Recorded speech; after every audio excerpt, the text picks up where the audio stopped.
सत्यं ज्ञानमनन्तं ब्रह्म। सत्यं ज्ञानमनन्तं ब्रह्म। सत्य क्या है? हाँ, जो घटना है उसके स्वीकृत रूप को सत्य कहते हैं। अंग्रेजी वेरासिटी शब्द का असली अर्थ हुआ वास्तव घटना। अब ज्ञान क्या है? दार्शनिक भाषा में ज्ञान माने पराज्ञान, आत्मज्ञान। साधारण अर्थ में ज्ञान कहने से कर्म भाव का कर्तृ भाव में रूपांतरण, सब्जेक्टिवाइजेशन ऑफ एक्सटर्नल ऑब्जेक्टिविटी।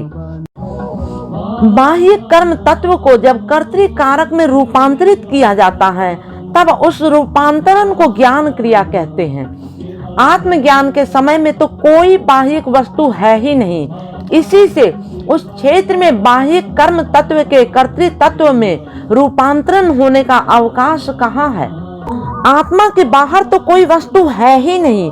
अब जो विषय भाव है, जो बाह्य कर्म तत्व के आभ्यंतरीण विषय भाव से रूपांतरित करने के काम में व्याप्त है, वह कर्तृ भाव जब परम विषय भाव में रूपांतरित होता है तभी आत्मज्ञान या पराज्ञान लाभ होता है।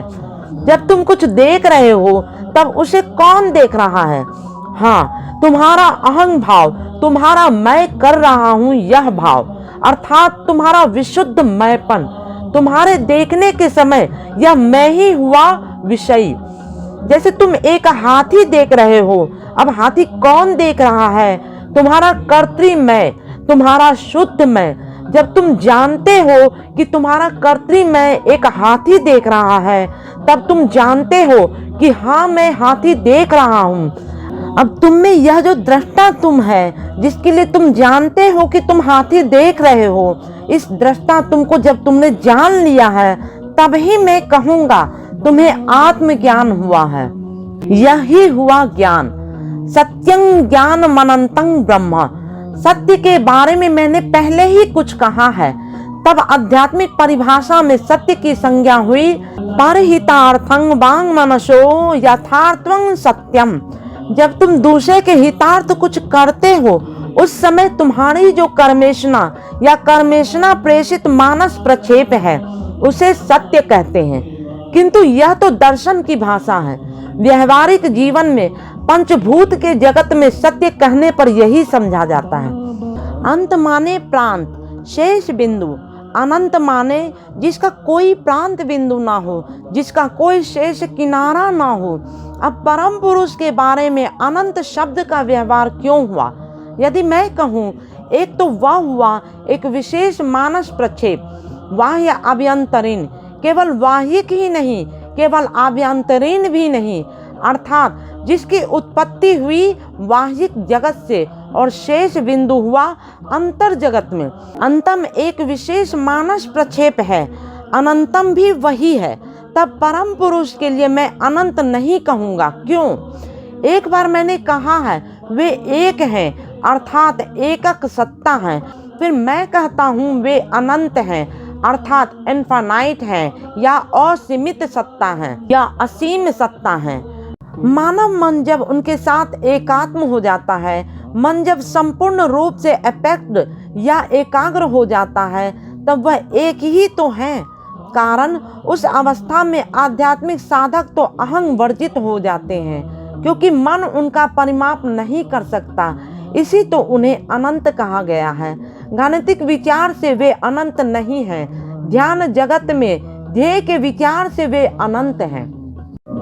ब्रह्म शब्द का अर्थ हुआ सर्वबृहत सत्ता, जो अन्य को बृहत बनाने का सामर्थ्य रखता हो। यह हुआ आनंद मार्गी पथ। ज्ञानी के मत से मनुष्य को जानना होगा कि यथार्थ ज्ञान कौन है, फिर कौन ही वास्तव में असार ज्ञान है। ज्ञान के जगत में कितने प्रकार के शाखा प्रशाखाएं हैं।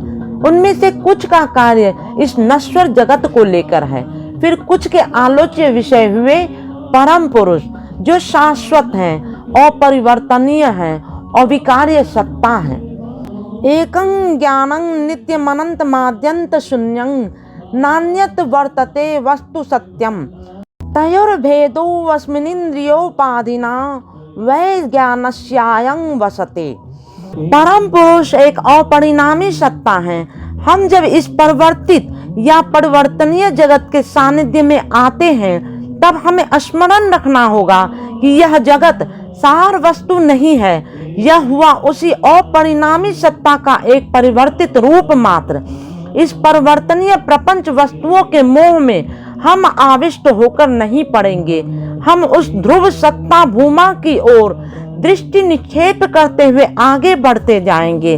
ध्रुव की ओर यह दृष्टि निक्षेप कर आगे बढ़ चलना ही यथार्थ ज्ञानी का पथ है। यह चलते चलते जब मानस प्रक्षेप के शेष चरण में उपनीत हुआ जाता है, तो वही अवस्था हुई अनुभाव के अवलुप्ति की अवस्था, मन के सर्वात्मक लय की अवस्था।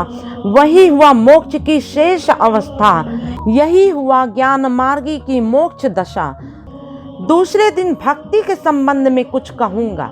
श्री श्री आनंद मूर्ति जी, 11 अक्टूबर 1989 ईस्वी, कलिकाता।